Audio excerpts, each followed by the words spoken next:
At bago naman tayo magpatuloy sa ating talakayan, hingi muna tayo ng update mula sa Department of Justice.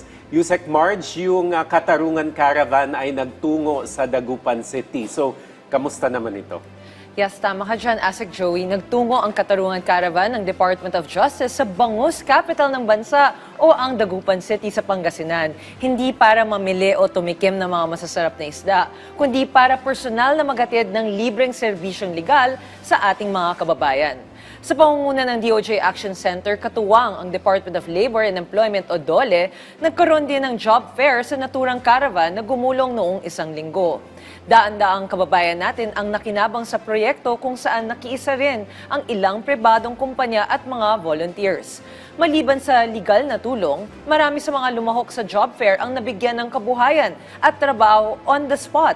Nagpasalamat naman si Justice Secretary Frederick Vida kay Dagupan City Mayor Belen Fernandez at FPJ Panday Bayanihan Party List Representative Brian Paul Lemansares sa tagumpay ng kauna-unahang Katarungan Caravan sa Dagupan City. Ito naman, Yusek, nabigyan ng parangal ang DOJ sa pagsulong ng mga batas para maprotektahan ng kalikasan. Ano yung detalye nito? Kay Asik Joey, ginawaran ng pambihirang Green Legacy Award 2025 ang Department of Justice ng Department of Environment and Natural Resources o DNR noong isang linggo sa Quezon City. Ito ay pagkilala sa mga ambag ng DOJ para ipagtanggol ang inang kalikasan at mapanagot ang mga umaabuso rito.